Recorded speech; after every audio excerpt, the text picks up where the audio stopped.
Hello, friends. Welcome back to another brand new edition of the Lovecast with Jamal podcast.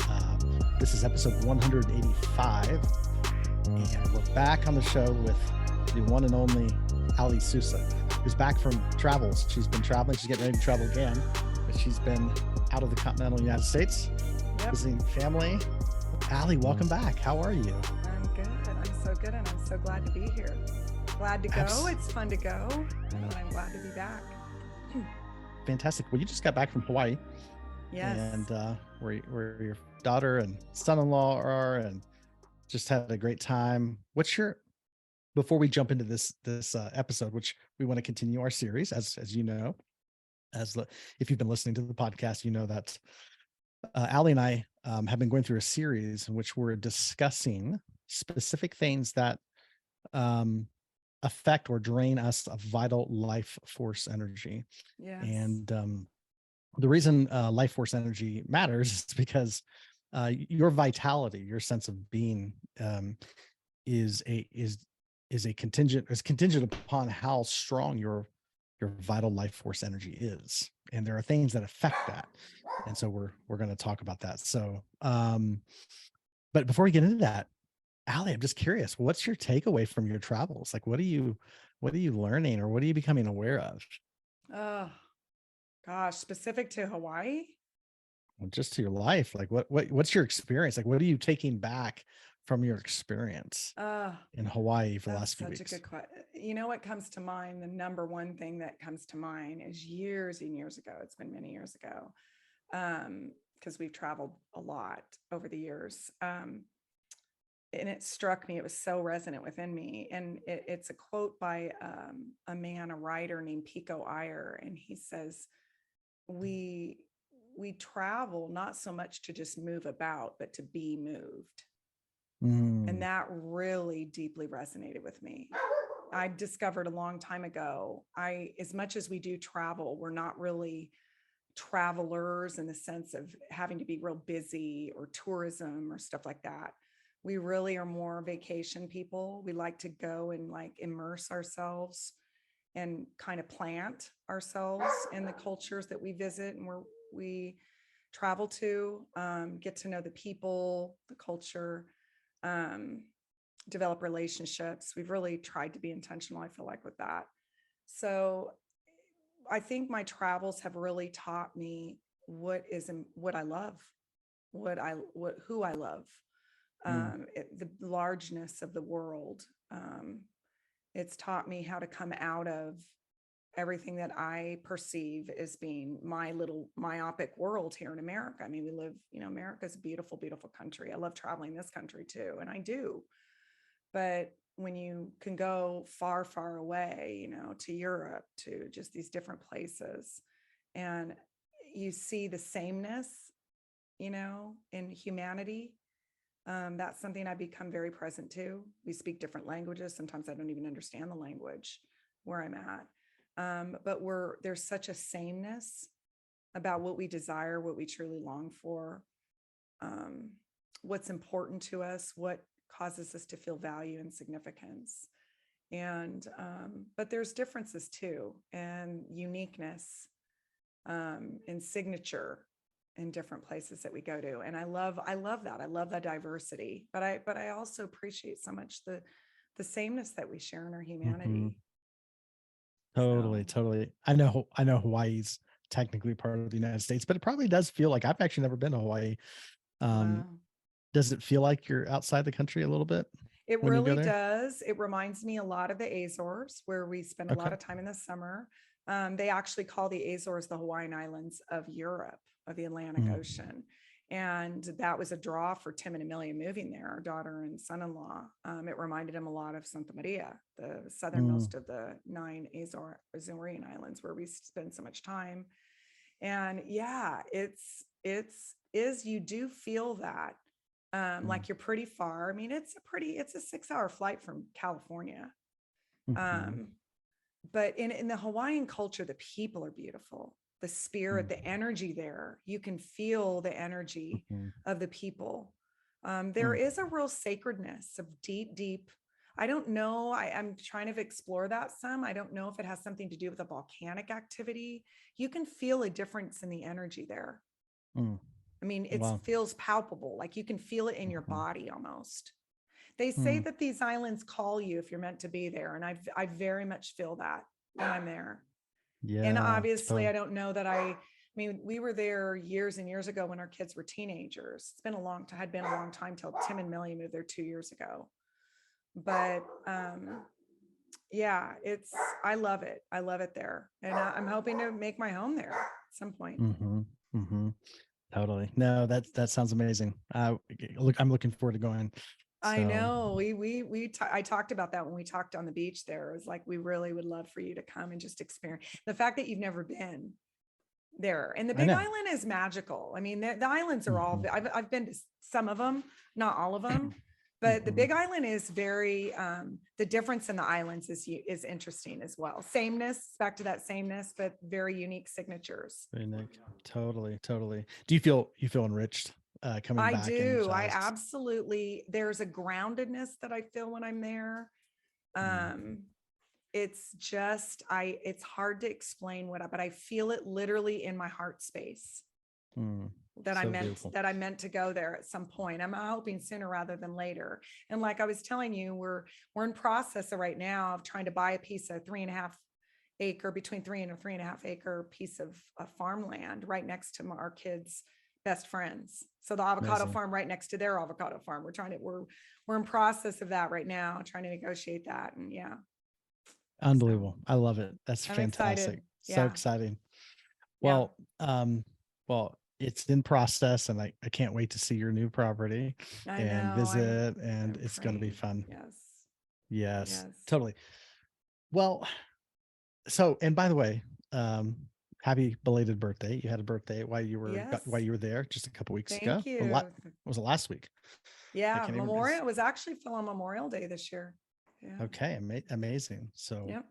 happy birthday. Thank you. Um, we're gonna talk today about uh a major reason why many of us are being drained of life force energy, and that is this thing we call disease. Mhm. Disease. How would you define disease? What is it? Um, dis-ease, when you break the two, you're just Mhm. not in ease in your body. Your body is like the red light on the dashboard of your car. It's telling you Mhm. danger, problem, pay attention, become aware of what's Mhm. going on. And it's a spectrum, obviously, right? I mean, disease or dis-ease is a Mm. spectrum. It can take you from where you're just in some degree, lesser degree of dis-ease, to all Right. the way to full-blown disease, Right. where it's being classified and categorized and all of that. But it's just it's an unrest in the body. It's years ago I studied the work of Paul Brand, who at the time was the foremost expert with leprosy. Mm. I mean, people read about that, and we read about that in the scriptures and stuff, but it still has been a thing. And he said, if you were to ask lepers what would you want, and that they would say pain. So dis-ease obviously most of the time will register some aspect or kind of pain in the body, because the body is trying to speak to you to give it attention. And obviously most of us are running like crazy from pain, but you ask someone that Mm. can't feel pain because their neurological system is broken down, their nerves are such damage, they would say, a leper would say, well, I wish I had pain because then I wouldn't poke my eyeball out when I had an itch, or walk my Mhm. feet off or whatever. Mm. Totally. How would you define it? No, I love what you're saying there about a breakdown in ease, because even just looking at the word disease, and most of us, I can't remember how long I lived before I realized that there were two words there, right? Or it's a description, a dis-ease, Yeah.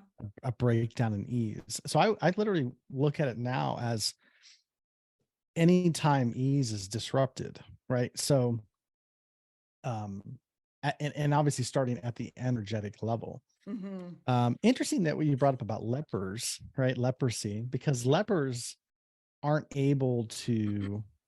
their nervous system is shot, meaning like the nerve endings, like where they actually Right. can't even feel pain. And so they are, a very graphic, like they could be touching a hot stove and not know it. They can Right. scratch their skin, and to the point where you're down to the flesh and they don't even know it. And just because of a lack of a nerve ending, so they can't feel pain.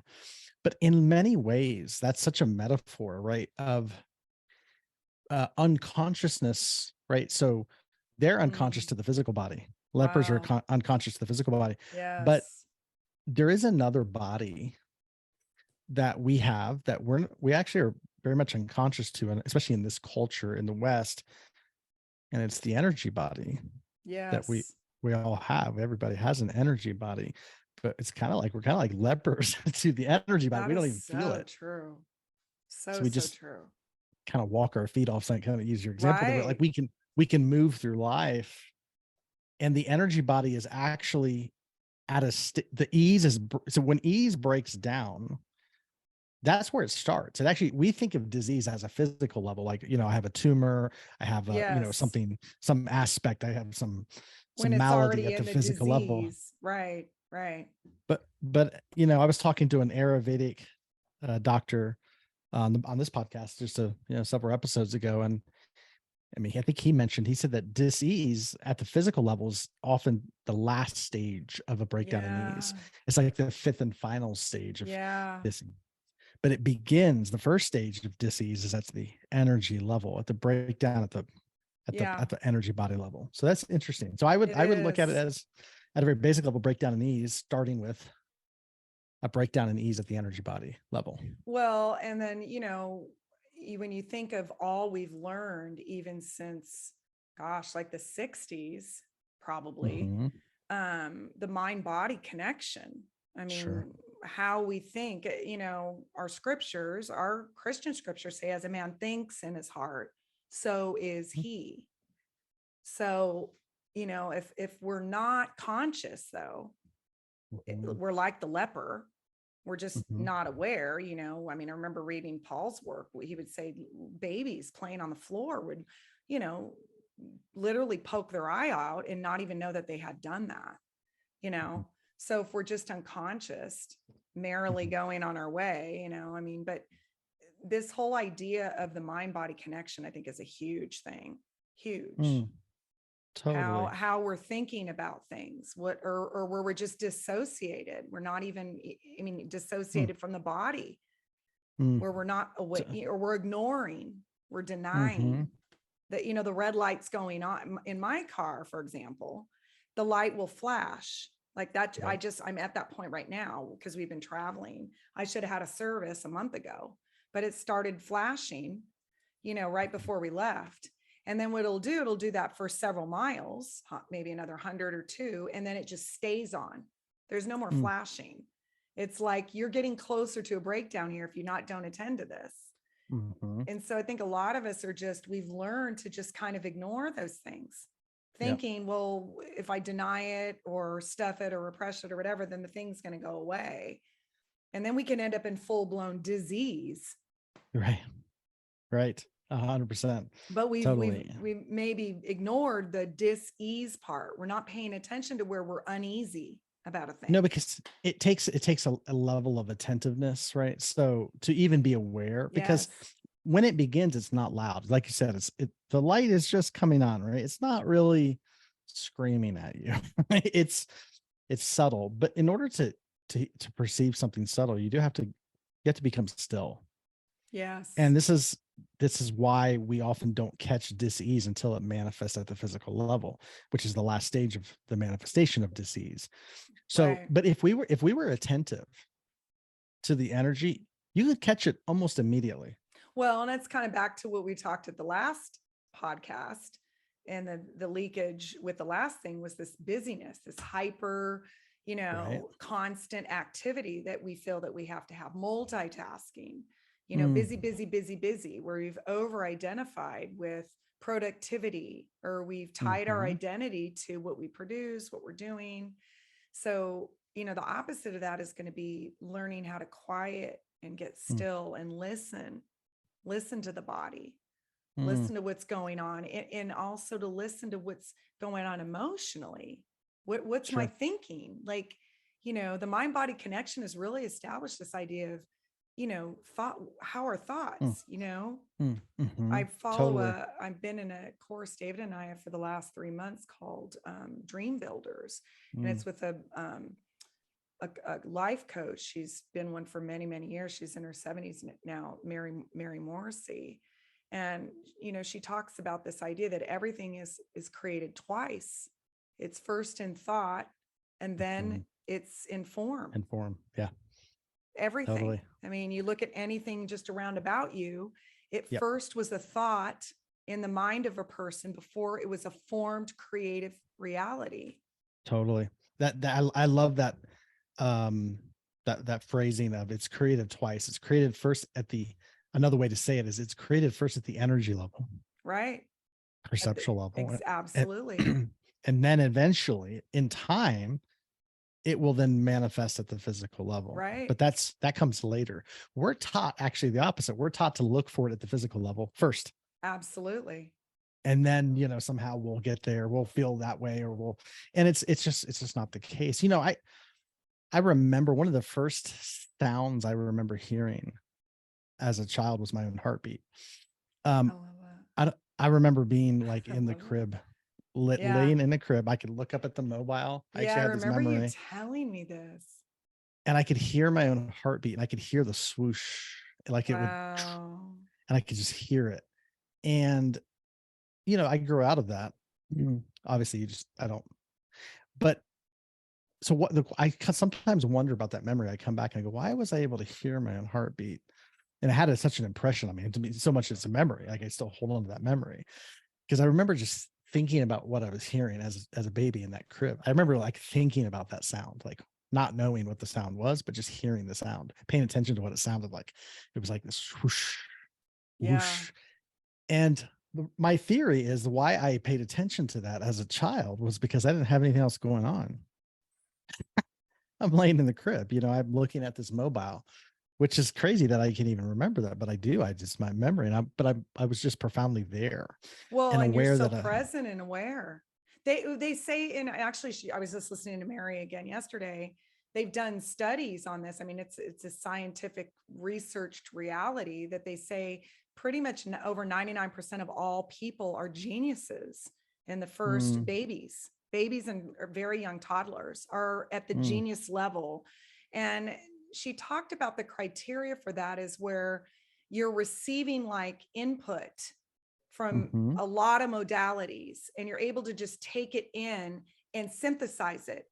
So right? babies and toddlers are able, I mean, they're at the genius level. I think it's by the time they're like 5, it's dropped 20 to 20% of humanity are geniuses, only 20%, from Wow. 99 to 20%. And then by the time you're grown, like an adult, like a 20-year-old, it's like 5% or 2%. Mm, mm, And super it's interesting. that awareness thing, that Mhm, ability to be so present and still that you can hear your own heartbeat, and you're so grounded in your body, mhm, mhm.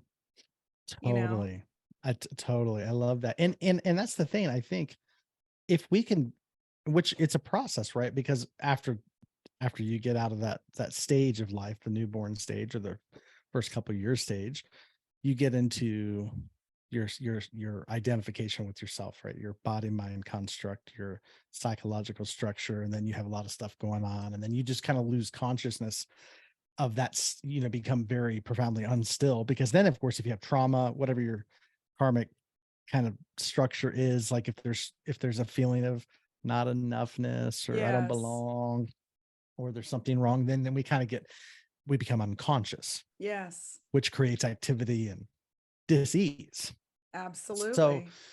interesting that the quieter we get, and that's the idea in the inner work when people are, obviously in coaching, we set up a Focus so much process on, which yep.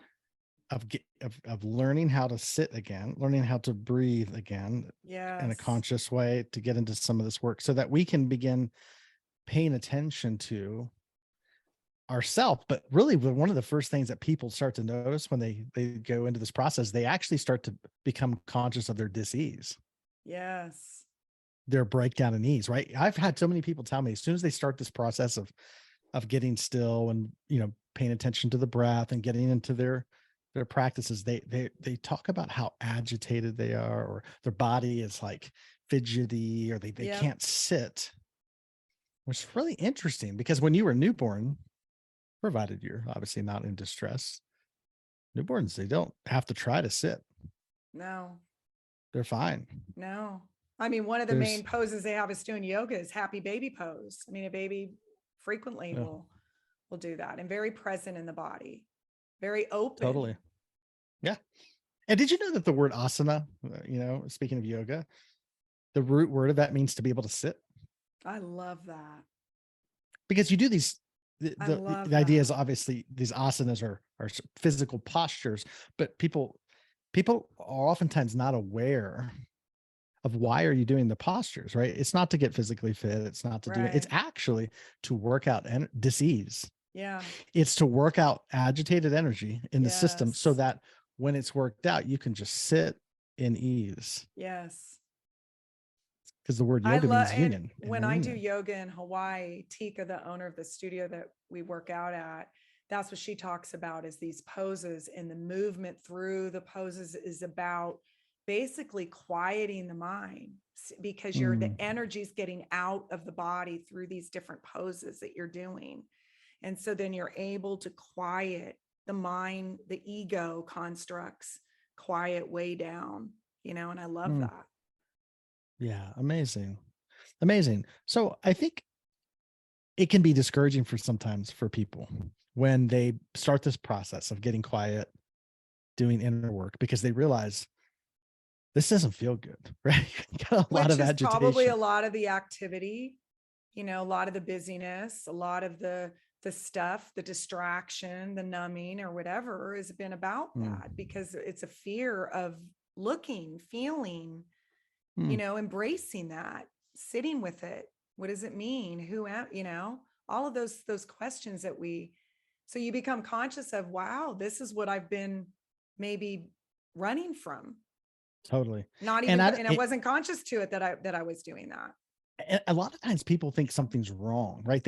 Because they've been Yes. running from it, but they didn't know they were running from it. So they were like made their life busy doing all these other things. But as soon as they start a process, it's so hard to do the process, or there's such resistance to the process. They feel like I'm doing something wrong. When in Right. reality, you're just paying attention to the Right. disease that's already been there. Right. That you The never knew breakdown was and there. ease. Yeah. It's just breakdown and ease. And that actually doesn't, even though it feels unpleasant, it's actually part of the healing process to become aware, oh, it's there.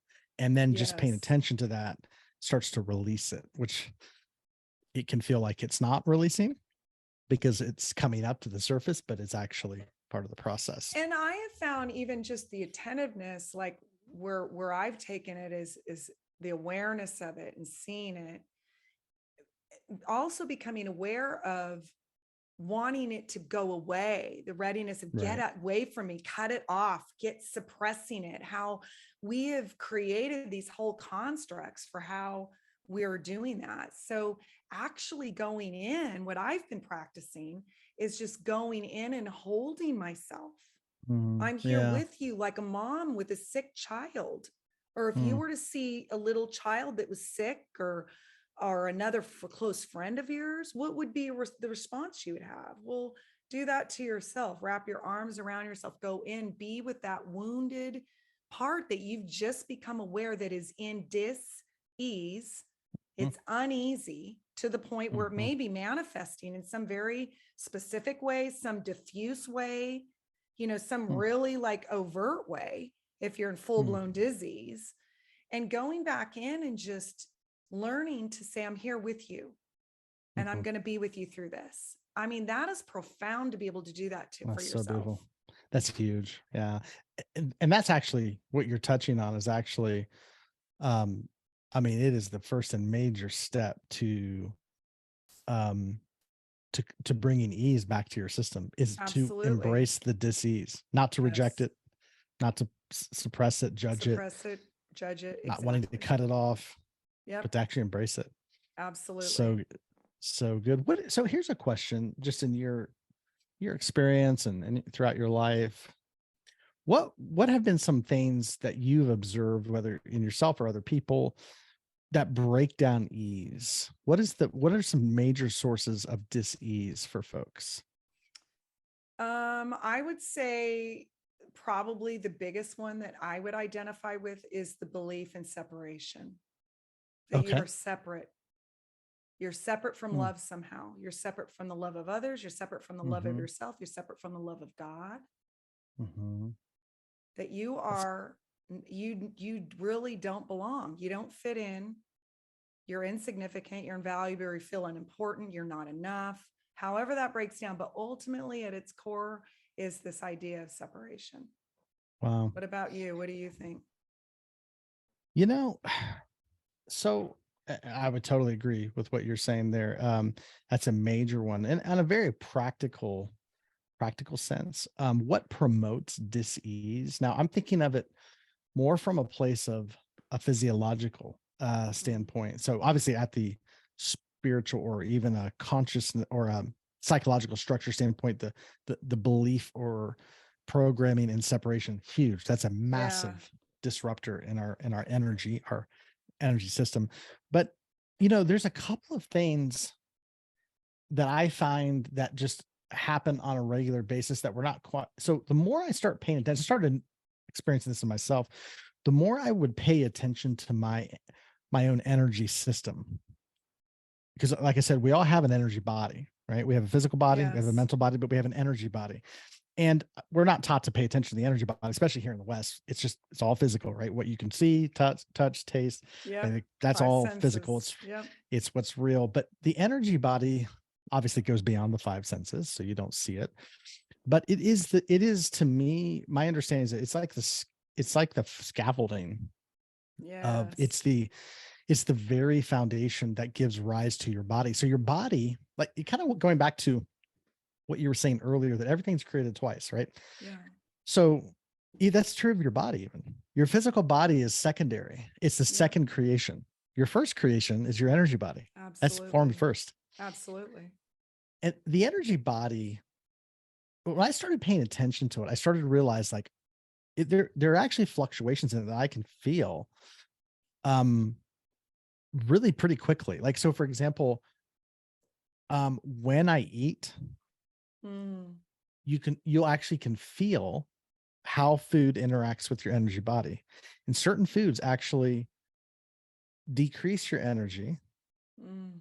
And this isn't even about like physical health or anything. Yeah. Yeah. This is Yeah. just about certain foods. Like you can feel your energy drop, your vitality. You kind of get a little more numb or fuzzy. And then certain foods you eat, you can feel your energy spike. And I'm not talking like sugar spike. I'm just talking about a vitality, kind of a consciousness spike. It's really subtle. Yeah. So food can be a major source Absolutely. of dis-ease, and I don't mean it from a health standpoint. Like it can lead to that for sure, but I mean just from an energy standpoint. Mm-hmm. So and then I started, the more research I started doing, and going through yogic practices, they started to realize like, oh, there's entire science behind this, where they actually, every food has either a positive charge or a negative charge, Yeah. positive pranic Interesting. charge and negative pranic charge. So this can Wow. contribute Yeah. Yeah. Yeah. to your energy body either being fluctuating Yeah. in a Yeah. higher Yeah. state or lower state. That's one thing. Sleep is another that Mm-hmm. affects the energy Mm-hmm. body. Absolutely. So if we're not sleeping well, or Right. We're in dis-ease um with our rest cycles, racing yeah, thoughts, it's a big one. Yep. Hydration. Yep. If you're not drinking enough water, Yep. your We're made up energy of system. what mostly water. What is, I mean, you hear the ratios, what, 75, 85%. Yeah, 75. Yeah, about three quarters, and that's Mm-hmm. this obviously the same as the planet, which is not an accident. But here's another one. And I actually, we were talking just before we came on the podcast. I actually did a video today about this very thing because it's been on my heart to talk about. But you know, I the pranic, the energy body, um, has a series of, is a network. It's actually a network of pathways.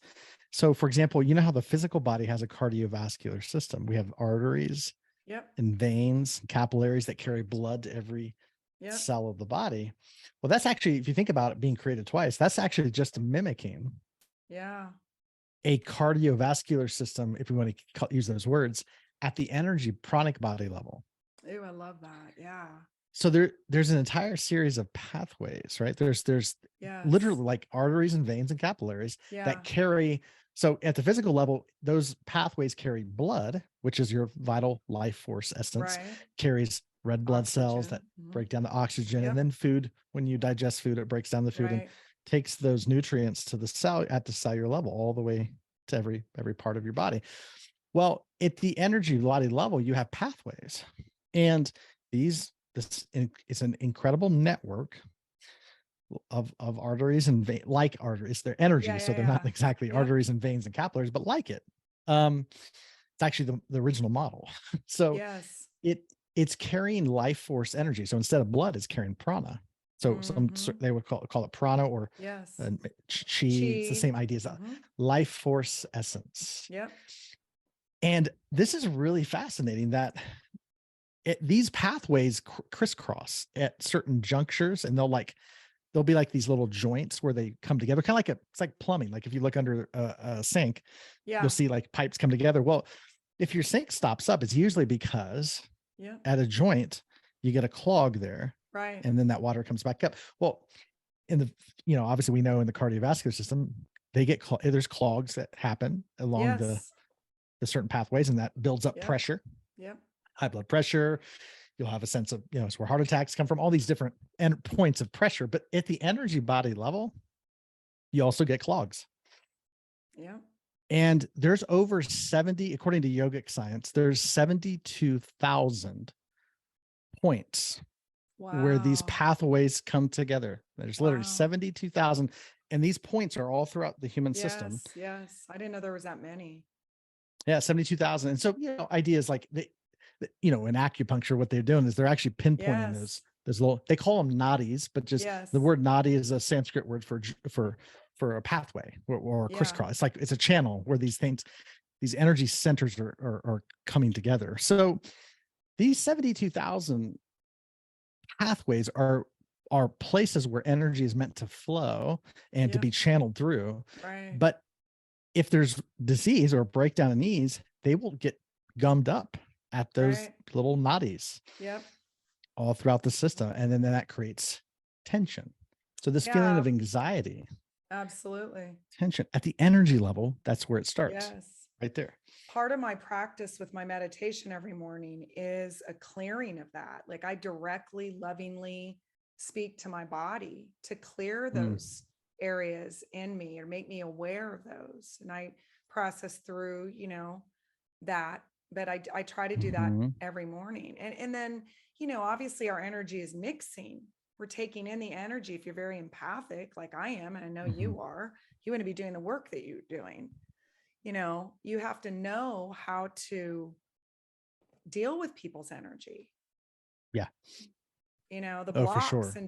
intuitively know. You have to know how to cut cords with energy. I mean, all of those things. And I'm just barely learning some of that stuff just for my own well-being as well. But I didn't realize. I was reading recently that just chakras, we're trained primarily 7 to 9 chakra systems, but there's Mhm. really more like 114, I think it 14. was what I was reading. Yes. So I focus on the main primary ones, but I speak to all of those, then they Yeah. call them like a spinning, almost like a wheel type of, you know, Oh, yeah. but they can get Yeah. So, blocked just like, if you imagine like a creek, like a small, right up the street here, we have these small, they call them Mentone Beach, but they're small lakes. The Santa Ana River runs through them and connects them. And then, but they get a bunch of debris and rock and stuff, and they get blocked up from the flow going into the next, into the next, into the next. So it's the same thing, and this mhm. dis-ease is part of blocking all of that.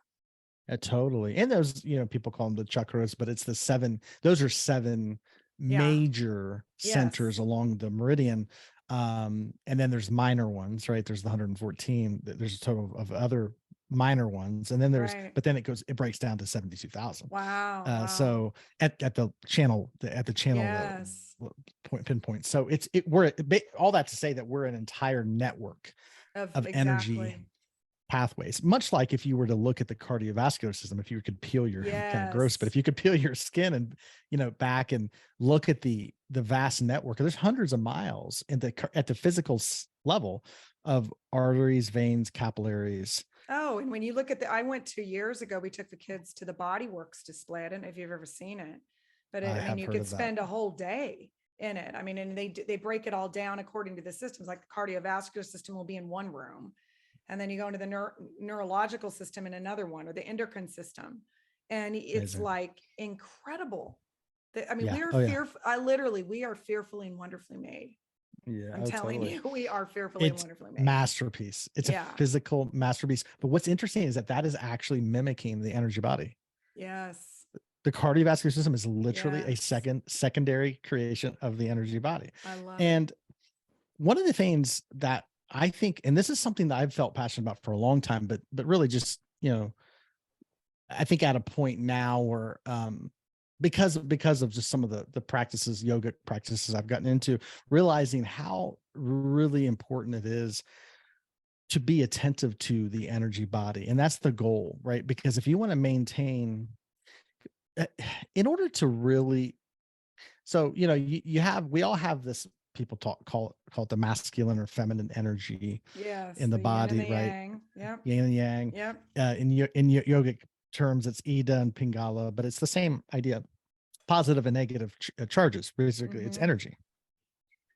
And it, just to like live your life, like, it's fine. You want to try to bring that to some balance. But if you want to like really heighten your state of awareness to higher dimensions of reality, then what needs to happen is that energy, there's actual flow to it, right? So you have this energy, and it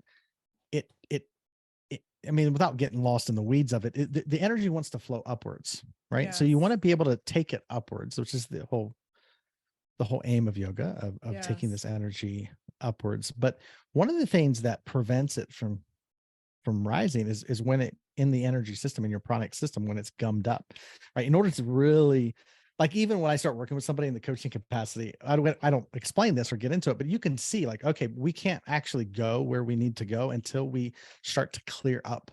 Like, you can see that where Yes. it's gummed up in the system. You're like, okay, so Yes.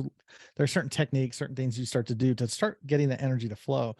But one of the things that we're doing, so I've been really curious about what is the role of alcohol and how does it play, not, again, not from a moral standpoint, or it's wrong and you Yeah. shouldn't do it, but what I'm starting to realize is that alcohol actually has a suppressing, alcohol or even substances, marijuana, Yeah. pills, any kind of mind altering or consciousness altering drug, has an effect of actually suppressing, even though it feels temporarily, it feels good, because what's happening is you're becoming a little unconscious to the mental construct Yeah. where all the drama is, right? So your Right. mind body construct where tension is and trauma is. Right. So when you use substances, you become a little detached from it, And and that's just why it feels, emotional disease where yeah. you're in disease emotionally about something, or yeah. So you become unconscious to it, and it feels Right. like there's a little bit of flow.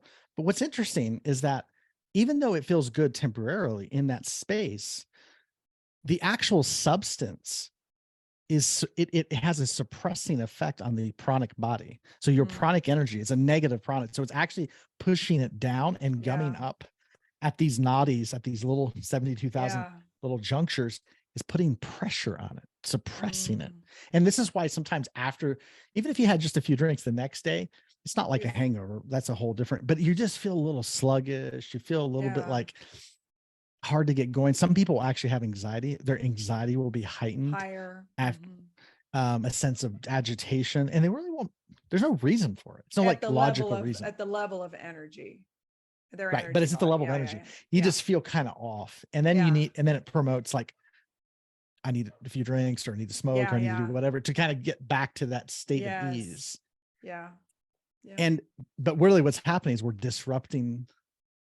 actually disrupting the energy body, which is draining us of vital life force energy in the process. Right. So Really true. interesting. So true. And like we were talking about before, I'm curious about some of the plant-based medicine things that they're using in terms of, but now obviously intent, right? I mean, the intent, again, back to the mind body connection. If the intent is kind of, the point is to kind of check out, I don't want to, I have an Mhm. anxiety, even if you're on an unconscious level, let's say. And so Yeah. to just calm, get into some sense of calm, or, that's one thing. But the intent with other forms of like plant-based medicine, psilocybins, they're using ketamine, they're doing ketamine, you read the book, the body keeps score, get Mhm. into some of the sciences of that. But the intention for that is very different. It's a very Yeah. different mind body connection for why you're actually trying to go in to Mhm. release trauma and energy. Which can definitely happen. I think there's a lot of different ways to approach this, right? So obviously, if you have severe PTSD or trauma, and you really just are having a hard time functioning or Yeah. accessing some of this trauma, I have heard that and they've done a lot of research, right? Psilocybin. Yeah. Some folks will do, ayahuasca under some guidance, Right. supervision, Right. and it can help you access, like you said, it can help you access some of that trauma in a way that you can release it and access it. But and that can be helpful for sure. There is another school of thought, and this is interesting again. So I don't like to come at this from like, oh, this is the right way or the wrong way, but I am Mm-hmm. aware of both schools of thought.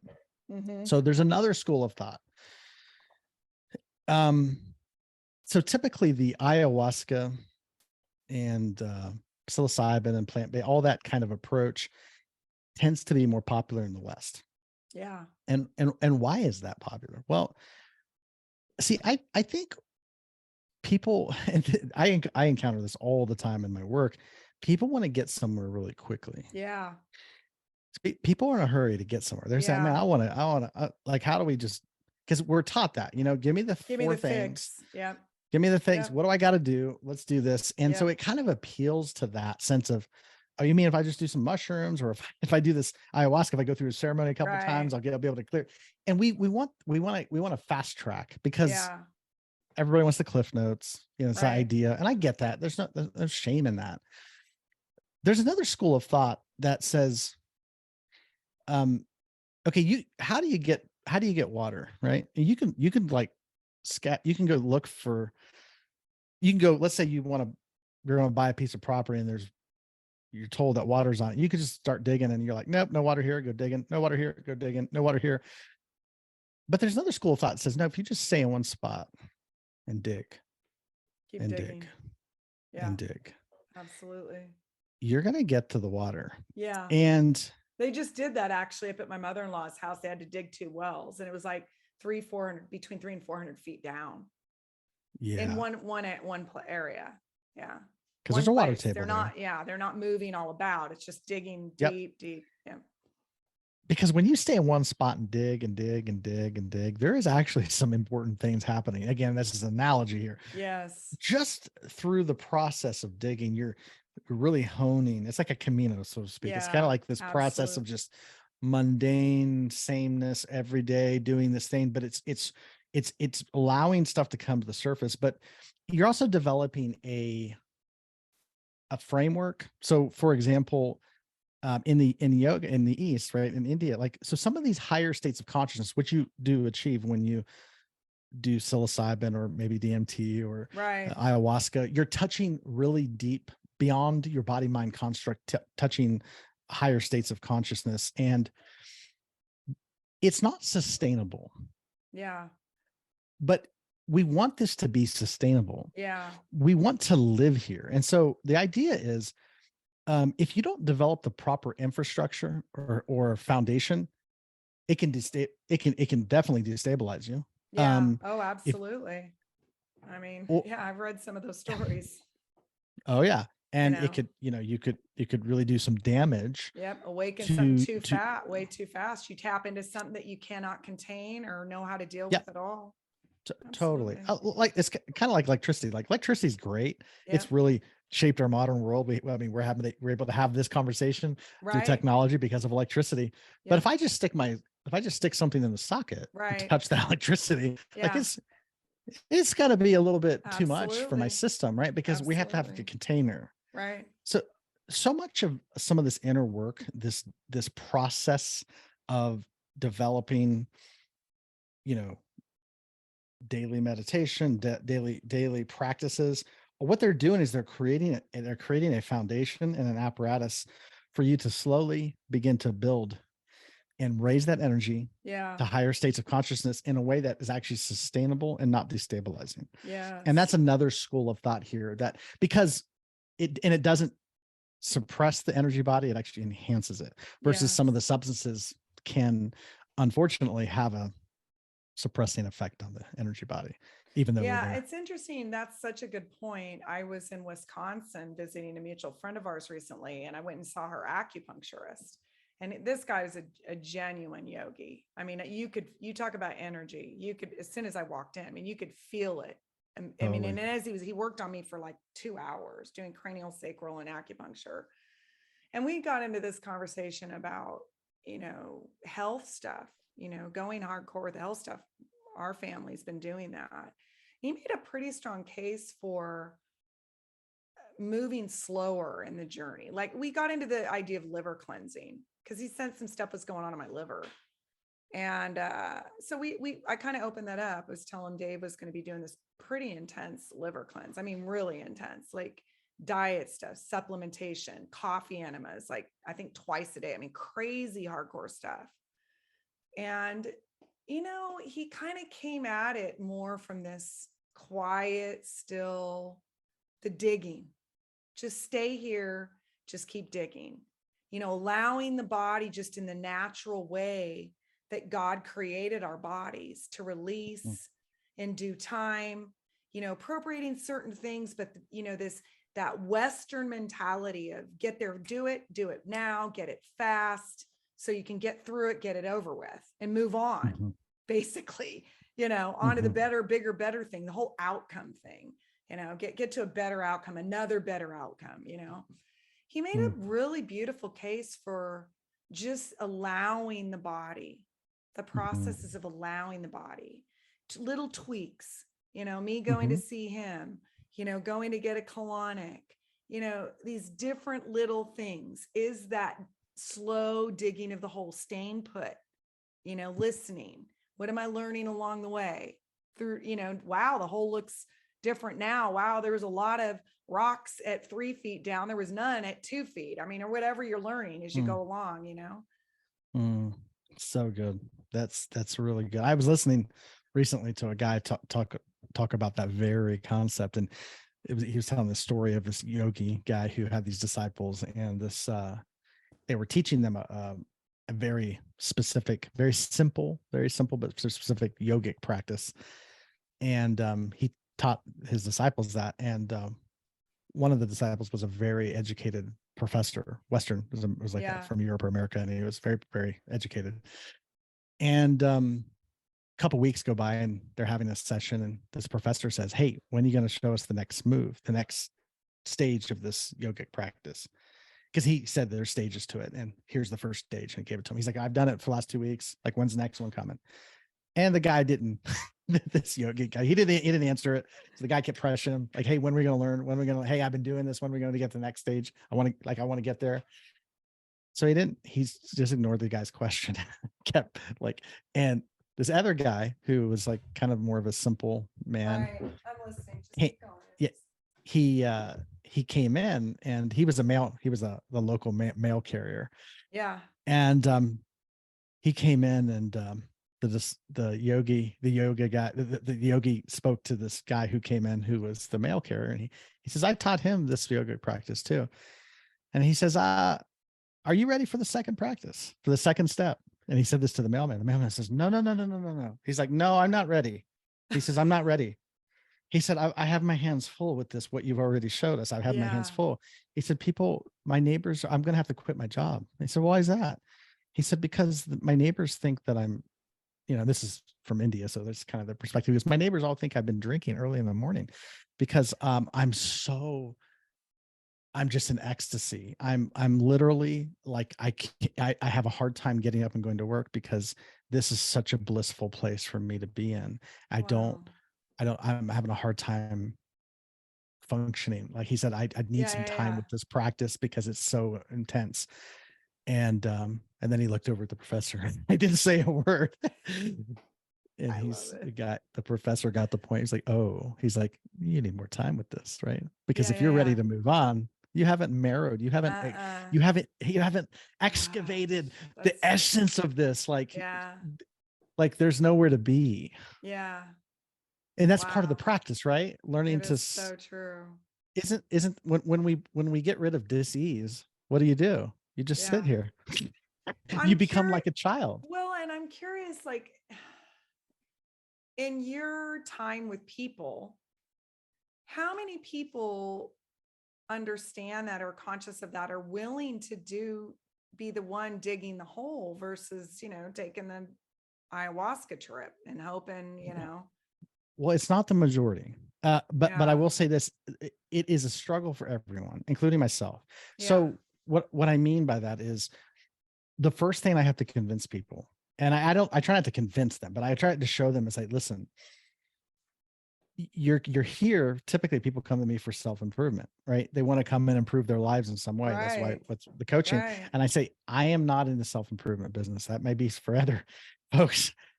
Like, there's no way to improve upon the self exactly. because you're actually perfect. They're Perfect, like, well, what right? am I doing here? So I'm like, well, what's not perfect is the structure. It's actually fatally flawed, Right, and it's rooted in past programming. right, So it takes a while to shift. And I say, what is needed is for you to let go. So one of the things that we really emphasize in the process is, I was like, when we're learning practices, we're going to learn certain processes. And I was like, but it's not to get somewhere. It's actually to get nowhere, yeah, because this is a process of learning to let go, not to get yes, somewhere. yes, And that's a monumental shift to yeah, say nowhere to be. yeah, I'm learning to let go, because when even just the act of sitting, right, there's an there's a there's a yeah, there's a sense of inertia, right? It's like, yes, it's kind of like when you're in a car, you may be seated, but the car's driving at 50 miles an hour. yeah, And when the car comes to an abrupt stop, even though your body's seated, the body still wants to go 50. And that's why absolutely, you feel that inertia. But it's the same thing. There's at the energy body level, when there's disease, yes, that's inertia, and it's trying to get somewhere. right, One of the major symptoms of disease at the energy body level is restlessness, yeah, because it's like yep, movement, yep. trying to get ahead. And the guilt, if you really are still Yeah. long enough, the profound guilt that you discover Yeah. in yourself, because I'm not doing anything. What am I doing? I'm not It's doing deep anything. I'm shame. just sitting here. Yeah. So much shame and stigma It's attached. deep shame. Yeah. And so what we want to feel that inertia Yeah. and be with it and recognize it Mm, and pay attention to it and not try to get rid of it. And so it's like, well, I'm not making progress. It's like, no progress to make. yes. No progress to make. It's like, literally, this is why it's so difficult. It's like, if your goal is to sit, you're doing it. Yep. Like, there's nowhere to go, nowhere to be. And then we have to confront the psychological process that's telling you this is not enough. I'm not doing Right. it right. I'm not getting Exactly. there. Okay. And we're going to learn to let go of that. Right. It's And so as we about that. do, chronic, So about that. your energy will naturally rise up the system. Absolutely. If that structure, if we can Right. create a little bit of a gap between our consciousness and that structure, that Yes. in the gap, the energy will rise naturally. Yep. You don't have to do anything. Yep. But the process is learning how to create that gap. Yep. And again, there's processes there, but It's about it takes, release and letting go. It reminds me, again, when you're saying this, I know I've said this several times, probably in the podcast, but it so reminds me of the carving of Michelangelo was doing of David, Yeah. where it's just a release of what isn't, David. Yeah. How did you know he was in the rock? Well, it just letting go of the rock that wasn't him. He's been there. Wasn't him. He's perfect in there. It's just the release and the letting go of all this stuff, these programs, these conditionings, these beliefs that we have that I am the doer of action. Totally. It's also interesting. Jesus said, "What shall I compare the kingdom of heaven?" And then he said, "Oh, it's like a guy who sees a field and sells everything he has to go buy a field because he knows there's a treasure in it." Yeah. So it's like interesting. Like when you drive past a field, where's the treasure? You don't see it. No. It's like a piece of land. It's nothing. Mm-mm. But if you have an inner awareness, there is a treasure in this field. Yes. You will stick with the process. Absolutely. What do you got to do? You got to dig and dig Right. and dig. Yeah. And if you know that there's a treasure there, you'll dig and you'll do whatever it takes to buy that property. Yeah. Because you guys sold everything. The analogy Jesus says, I sold everything I had to get that piece of property. Right. Bought the property and then had to excavate to get to that treasure, which is buried. So I can tell pretty quickly, folks I work with go, how convinced are you that there's a treasure here? You're the field. You are the field. Right. Are you willing to sit here and dig and dig and dig and dig until we get to this essence? And helping because them it's there. Find the treasure that they are. There's no greater work we can be doing on this planet than that right there. None. Nope. People do not understand the perfection of the work, the beauty that they are. Yeah. Where all these fields where the hidden treasure is. Absolutely. And it's a beautiful analogy that Jesus gives. Well, that's where the kingdom is within you, but it's in the field, right? It's in the field that and people just think, you're the field. And people are taught, we are so conditioned. No, it's not. It's over there. The treasure's over there. It's out there. It's out there. It's that experience. It's that person. It's that relationship. It's that thing. It's that car, house, whatever it is, that drug, that party, that club. I sometimes will joke with people. I'll say, I'm kind of like a real estate agent that just sells you your own land and convinces you that there's a treasure on your own land. I love that. That's so true. I love it.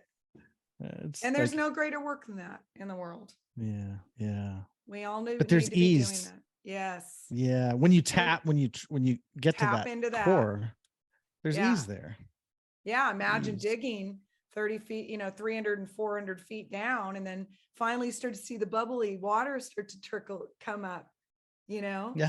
I mean, we've all kind of seen that, or seen an elephant in Africa, they'll take their thing and they'll start digging down like that. And then all of a sudden, finally it's like, yay, Totally. And but it's it was always there. Only you didn't know. You didn't know until you started digging. You're not going to know. Totally. And when I go through my personal practice, I sit there and sometimes it feels like I feel the antsiness, and it's like, it's like, you know what, where else am I going to be? And it really forces the issue and say, okay, this is it right here. There's a treasure here.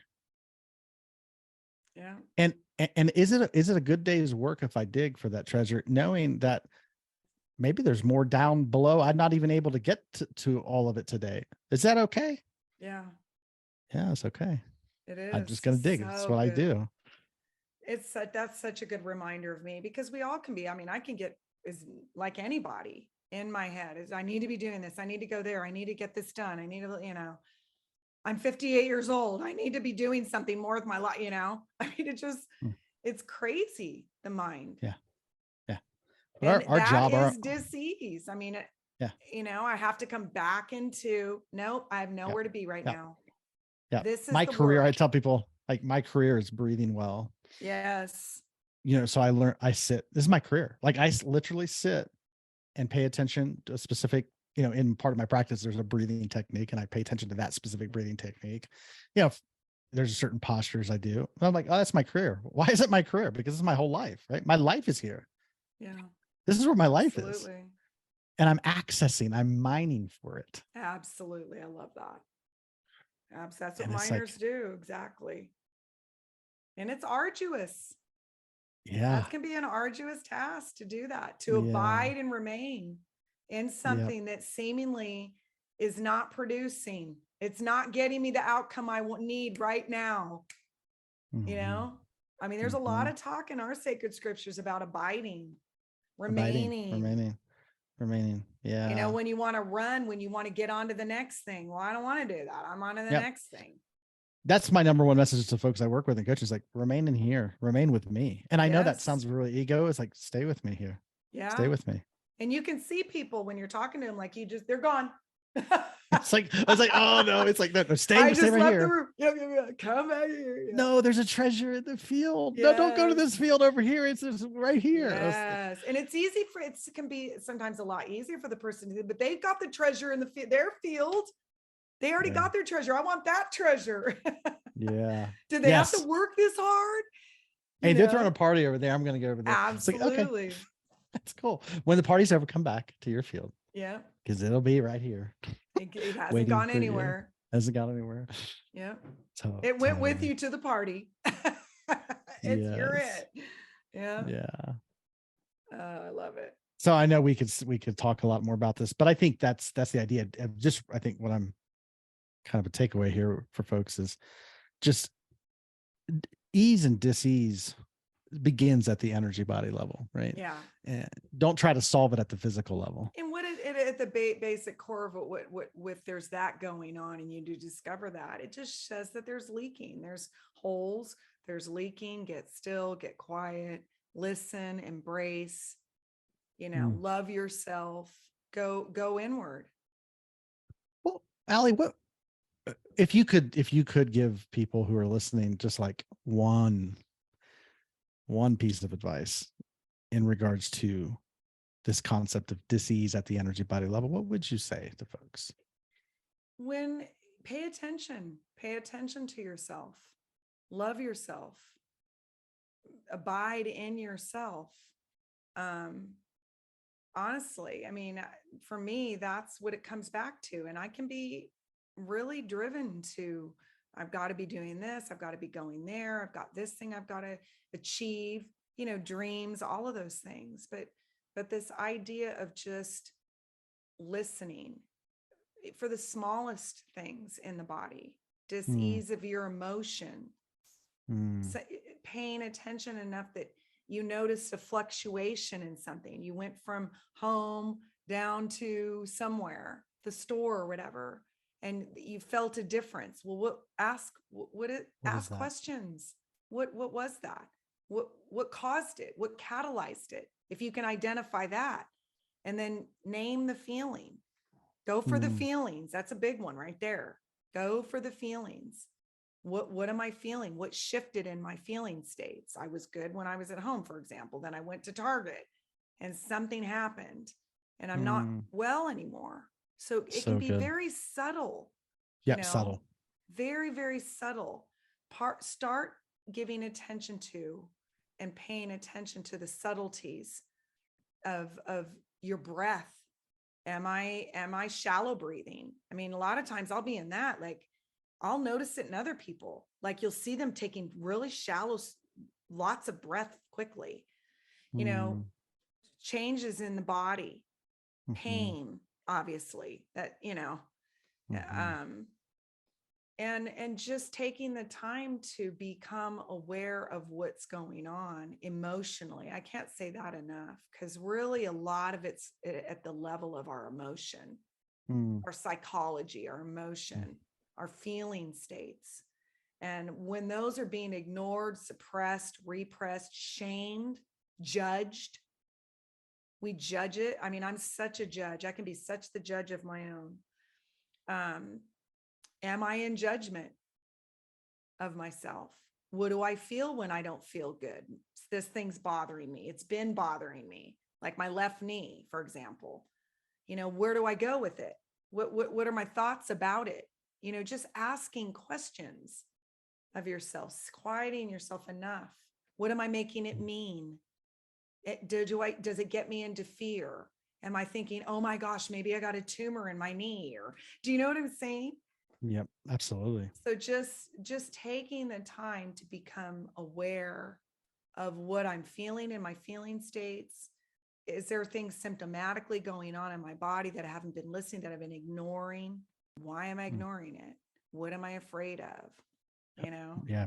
And what are some of the fears, like you said, what Yeah. comes up? Really good. Beautiful. So well said. Anything you would want to add?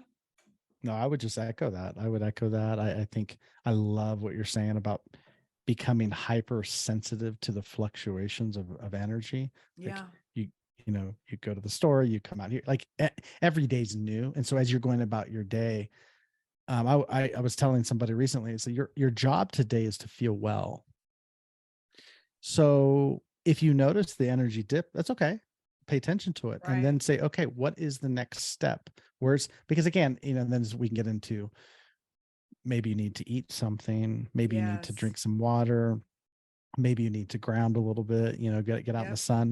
Maybe you need to shift your focus a little bit, and all of these things contribute, right? Because if you stay on a certain thought for at least 17 seconds, you'll attract another, like you will literally, it creates a field kind of, Yes. it's literally like there is a electromagnetic field. A Speaking of the field. energy body, there's a Absolutely. field that extends outside the body 6 to 8 Mm. inches, which means it's literally as strong as a Wi-Fi signal. Yep. That Wi-Fi signal will literally bring in other thoughts of like frequency. So if you stay on a Absolutely. thought for 17 seconds, you attract another thought. And then if you stay on it for at least 68 seconds, some studies have shown, you begin to actually create that thing. We're creator beings. Absolutely.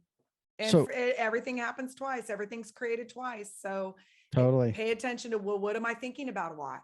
Yep. So just that, yeah, being aware of like, oh, my Yep. my energy's low. I feel kind of grumpy. Yep. Okay, that's not a problem. Accept that. And then go, okay, well, let's pay attention to the thoughts. What could be causing my energy? Maybe I'm focused on something I don't like. Right. Maybe I'm focused on, it could be lots of things. But I love what Yes. you're saying, becoming hypersensitive to the fluctuations, so you know how to respond. Absolutely. Maybe the focus needs a shift, or maybe you need to eat something or get out in the sun or do something, because if your Yeah. goal is to feel better, then that you Right. can do that. Right. And like, say you were feeling okay, you ran on a target, and you're in a different state. It's began to fluctuate and it feels not positive. It feels negative. Right. Well, okay, did something get said? Could it be other people's energy coming into my energy field? How was I affected by that? I mean, you can start to just ask these little questions, but quieting yourself and beginning to do that is so key to discovery about where the roots of the dis-ease are. And a lot of them will be feeling stuff. My hunch is. Yes. A lot of them will be thinking, and the main primary feelings are going to be fear, usually anger and sadness. I mean, there's spectrums of all of those. Sure. Fear can be panic. It can be, all the way over, depending on where you're at. But those are the three primary ones. It'll typically fall into something like that: fear, anger, or, what was the other one I said? Fear, anger, sadness. Panic. Yep. Yeah. Yeah, totally. Aly, thank you so much. This is so good. We could unpack this for days, I'm sure, but I really appreciate you. Welcome back. And thank you. Thanks for being back on the podcast. And this is so good. And for the listeners, obviously always please, I know I say this, but it really does make a difference. If you're listening to this and you have enjoyed this conversation, please do go and rate and review the podcast on iTunes or Spotify or wherever you listen to this. But more importantly, iTunes is a big one. So if you can go there and give us a rating and a review, it does go a long way in helping the podcast get expand and get visibility. And we're always interested in hearing your feedback. Love to hear that. Yeah, hey, I'm out here. We're listening, and this is what were our takeaways. We just always enjoy that. So feel free to let me know that you're out there and what your takeaways are. And we just appreciate you being here listening. We create this to serve you because you're so important. Because if you're listening to this podcast, your life matters, and we're all connected. And if you benefit from this, selfishly, we all benefit. I benefit. Aly benefits. We all benefit. Yes. So we're just out here elevating the planet. So thank you for being here. And Aly, until we'll see you in a couple of weeks back on the show. Yes, absolutely. Can't wait. Yes. you. All right, guys. Thank you for listening. Take Thank care. you. Bye-bye.